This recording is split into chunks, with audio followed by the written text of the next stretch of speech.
Losses and losses.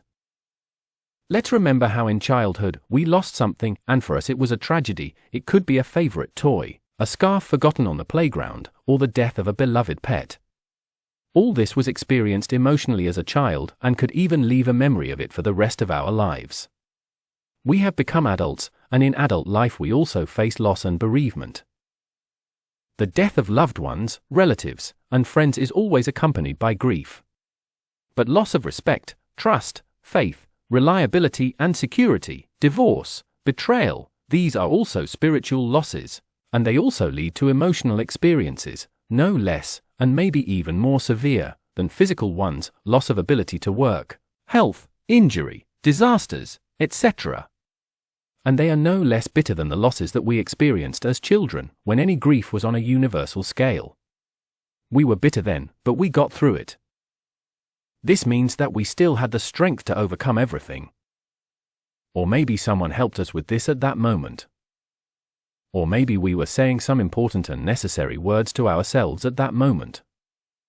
Or maybe we switched to something else that helped us cope with the pain of loss, sports, study, hobbies, or caring for a pet. What can help us, adults, cope with serious emotional experiences?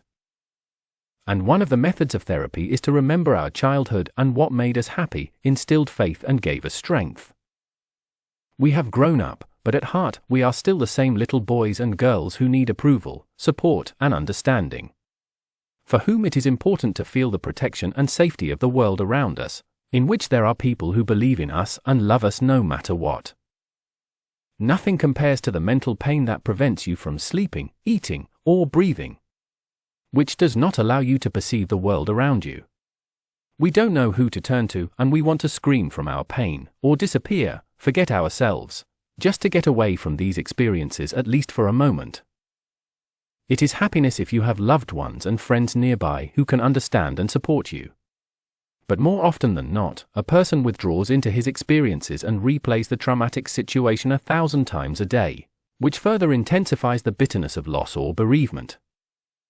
Now, during a pandemic and general isolation, you may not notice the symptoms of grief and mental anguish in a loved one, so pay attention to the mental state of your loved ones, offer them help or refer them to a specialist who will help them get out of the traumatic state. And if you yourself find yourself in a similar situation, understand that with the help of a specialist you will quickly return to a full life.